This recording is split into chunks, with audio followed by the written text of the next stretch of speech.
Force et paix, liberté et décolonisation à tous les Africains du continent et de la diaspora. Nos salutations révolutionnaires à vous, de la part du Parti africain pour l'unité continentale. Je m'appelle Kabbalah, je suis le membre du parti. Heureux de vous retrouver encore aujourd'hui dans ces rendez-vous dont nous discutons des sujets importants, des sujets concernant notre engagement pour créer les conditions des libertés et d'émancipation de l'Afrique. Donc ici, je vais tout simplement traiter un petit sujet, parce que quand on parle de la révolution, on vise les changements systémiques, on vise un changement du système.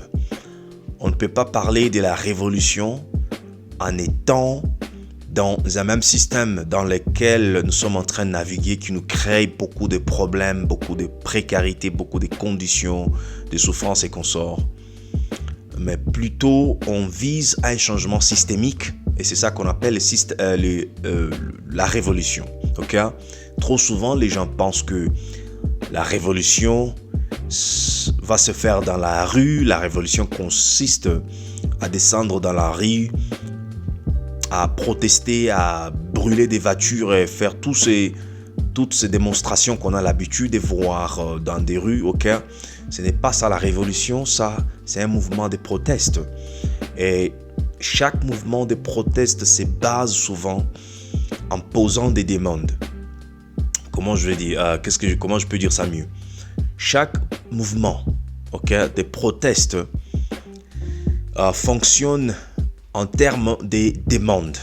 On pose certaines demandes plutôt aux gens qu'on espère être en mesure de résoudre nos problèmes, aux gens que nous croyons être capables de répondre à ces demandes-là. En quelque sorte, c'est parce qu'on se croit incapable de résoudre nos propres problèmes. C'est la raison pour laquelle on doit demander à ce qu'on nous donne un bon salaire. On doit demander à ce qu'on puisse nous donner à manger. On doit demander à ce qu'on puisse baisser les prix des denrées alimentaires. On doit demander à ce qu'on puisse faire 1, 2, 3 trucs qu'on pense nous-mêmes être incapables de faire. C'est comme ça qu'on adresse toutes ces demandes à d'autres personnes qu'on croit être capables de résoudre ces problèmes. Et parfois, si nos demandes ne sont pas satisfaites, on se décide alors de descendre dans la rue pour, brûler des pneus, brûler de voitures, des magasins, protester et demander enfin qu'on puisse être écouté. Et parfois on fait l'erreur de penser que c'est ça la révolution, mais c'est trop loin de la révolution. Peut-être c'est un premier pas de la révolution, parce que chaque révolution est née toujours de quoi? De mécontentement. Chaque révolution est née des frustrations des masses, des mécontentements des masses, de l'insatisfaction de nos besoins. C'est de là où est né tout processus révolutionnaire. Alors ça peut commencer, donc cette frustration peut se manifester dans la rue, dans la protestation, dans tous ces mouvements, des troubles qu'on peut imaginer, mais la révolution n'est pas vraiment centrée sur ce genre d'activités. Plutôt, la révolution est basée sur imaginer un autre système, imaginer d'autres valeurs qui peuvent alors guider nos vies, parce que quand on parle de la révolution, comme je l'ai dit, c'est tout simplement changement des valeurs. Nous sommes dans une société caractérisée par des valeurs capitalistes, des valeurs d'oppression, des valeurs de prédation. Alors, on ne peut pas penser au changement sans toutefois se poser des questions de base, c'est-à-dire des questions concernant le système dans lequel nous vivons. Des questions concernant les valeurs de ces systèmes, des valeurs capitalistes, des valeurs d'oppression, des valeurs de prédation des masses et tout ça. Alors, quand on commence à penser aux valeurs différentes, des valeurs actuelles, quand on commence à penser à d'autres valeurs, automatiquement on pense au système. C'est pourquoi, par exemple, ceux-là qui prient, ceux-là qui sont chrétiens, vont réaliser que Jésus, est un grand révolutionnaire. Pourquoi? Parce que chaque fois quand il parlait, il disait aux gens, il vous a été dit de faire ABC, mais moi je vous dis de faire autre chose.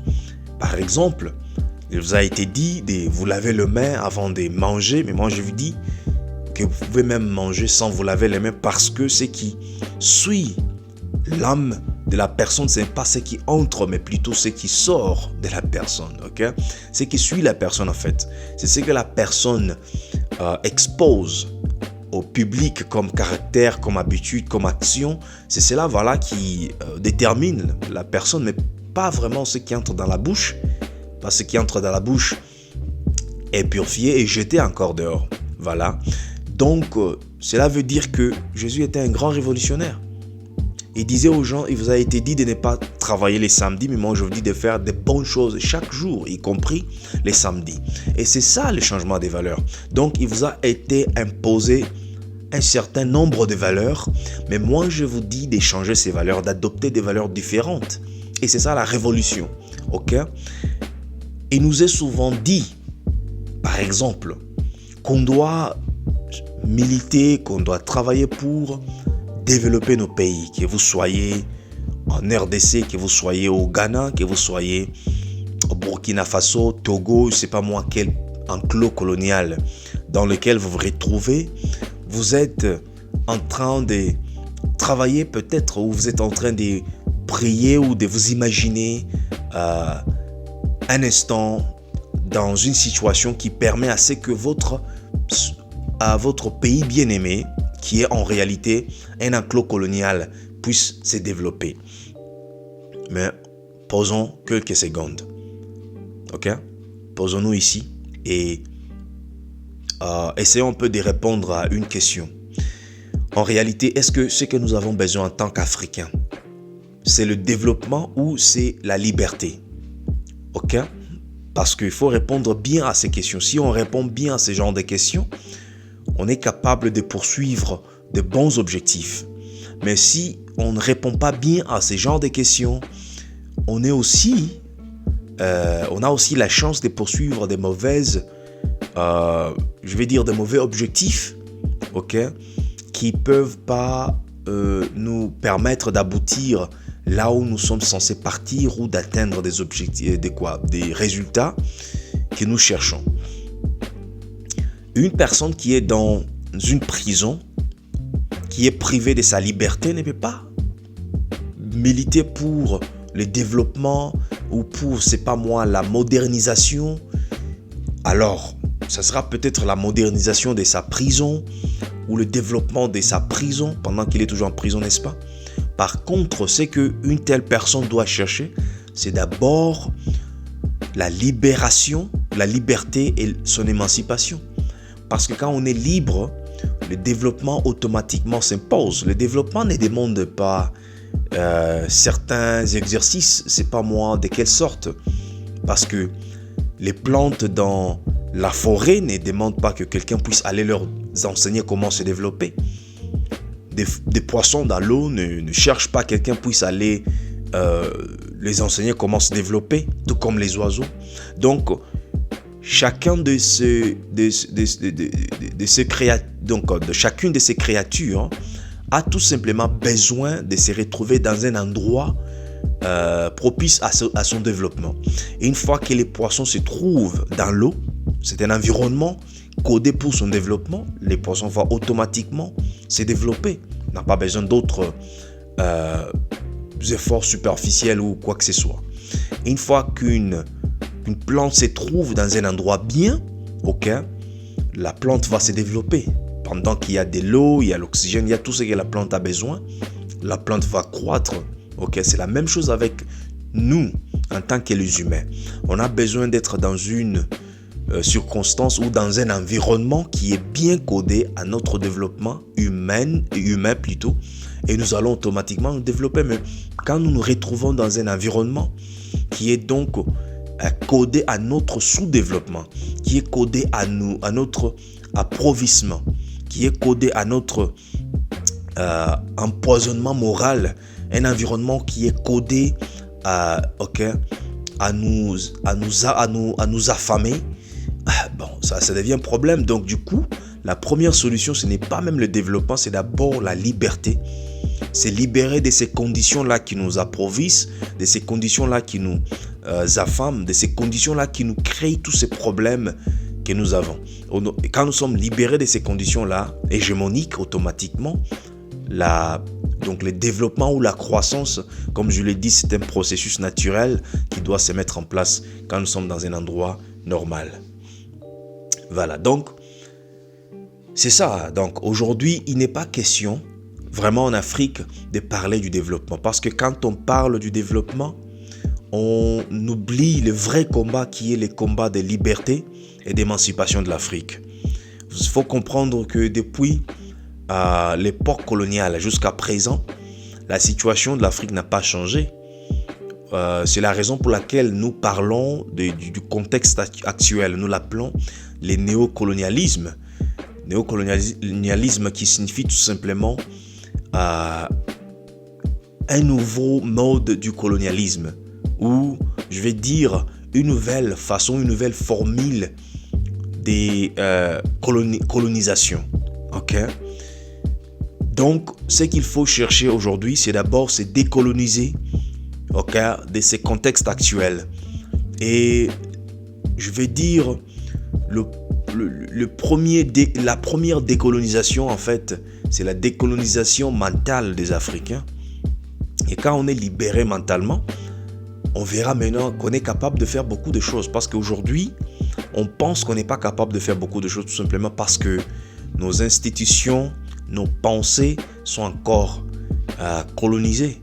On doit attendre à ce que les colonisateurs puissent venir résoudre nos problèmes, superviser nos élections, permettre à ce que des différentes parties qui se font des guerres dans nos communautés puissent s'entendre.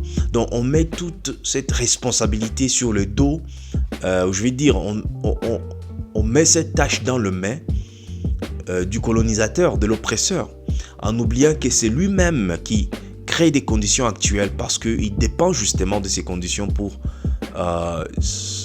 sa propre, je vais dire, croissance ou développement et consort. Donc il profite de notre misère pour se développer, pour établir son niveau de vie qu'il a aujourd'hui, ce niveau de vie qui attire beaucoup d'Africains aujourd'hui pour traverser donc la mer Méditerranée afin de joindre leurs rêves de l'autre part. Donc quand on se libère mentalement, on sera à mesure de faire pour nous-mêmes ce qu'on a voulu que d'autres fassent pour nous pendant très longtemps. Donc pour revenir au sujet, l'Afrique aujourd'hui n'est pas dans un contexte qui oblige le développement, mais c'est plutôt dans un contexte qui oblige la liberté et l'émancipation. On doit d'abord se libérer de l'hégémonie occidentale, de l'hégémonie capitaliste. On doit d'abord se chercher à se libérer des forces d'oppression qui nous maintiennent dans des conditions de précarité là où nous sommes aujourd'hui en tant qu'Africains. Une fois qu'on aurait donc atteint notre liberté et notre émancipation, le développement automatiquement va se mettre en place. Donc, pour revenir à notre sujet, c'est aussi cette façon de voir, de considérer donc la révolution, ces changements des valeurs. On a des valeurs qui nous obligent de lutter pour des objectifs vains, des objectifs bâclés qui ne peuvent pas apporter de l'importance dans nos vies, pendant que le plus grand problème est abandonné, le problème de liberté. Okay? Chaque année, nous célébrons ce que nous croyons être l'indépendance de nos pays. La question est que sommes-nous vraiment indépendants?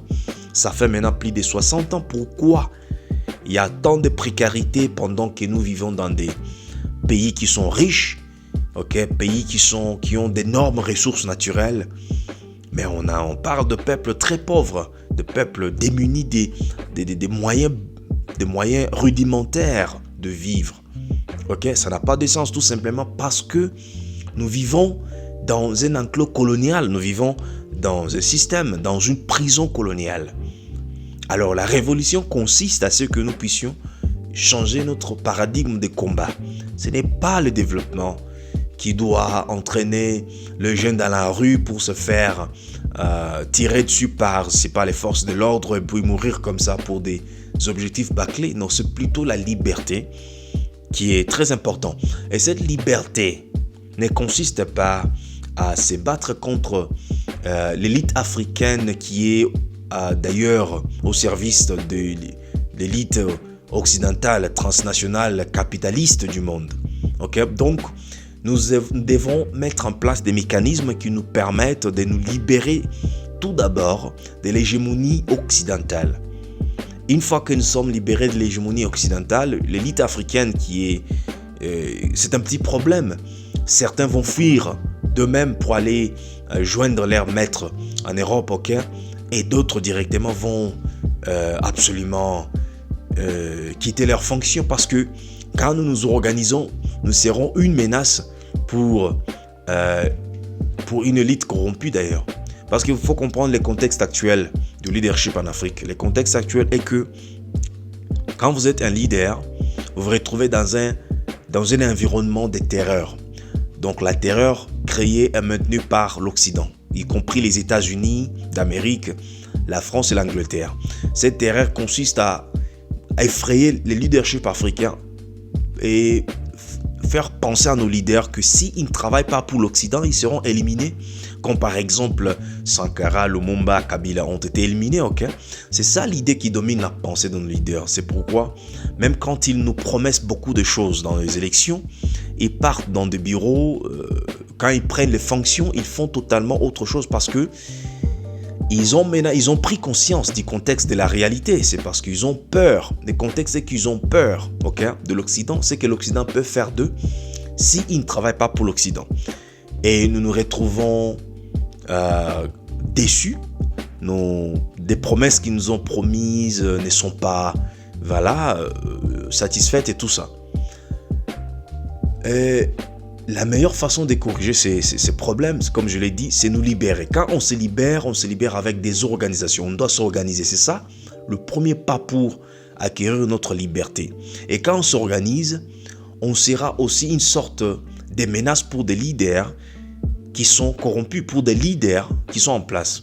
De telle sorte que la même manière dont le leader a peur de ce que l'Occident peut faire pour lui ou pour elle, il ou elle aura aussi la peur de ce que le peuple qui est bien organisé, bien informé peut faire de lui ou d'elle au cas où ce leader en question ne marche pas dans les lignes déjà dressées, okay, avant même la prise de fonction. Donc c'est ça ce que nous sommes censés faire.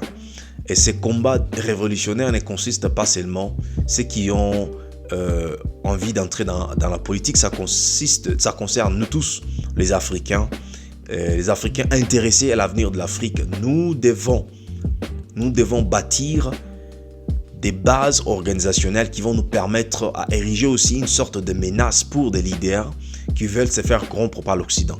Donc soit vous démissionnez ou soit vous travaillez en faisant en sorte que le peuple a aussi l'intérêt, pas seulement l'Occident, mais surtout le peuple qui vous a élu. Ou alors, la même chose que vous avez peur que l'Occident puisse faire pour vous ou contre vous, le peuple peut aussi le faire. C'est ce que le peuple africain doit faire. Et c'est ça aussi une autre étape de cette révolution. Donc, il était nécessaire de discuter quand même les contextes révolutionnaires, de parler c'est quoi c'est quoi la révolution, donc le changement des valeurs, et c'est que l'Afrique a besoin, le contexte actuel impose aux Africains de chercher plutôt la liberté et non pas le développement. Okay? Dès qu'on est libre, le développement va s'en suivre. Merci beaucoup. Si vous avez aimé, veuillez partager, liker la vidéo. Invitez aussi d'autres personnes justement à souscrire à notre channel YouTube parce qu'il y a beaucoup à venir.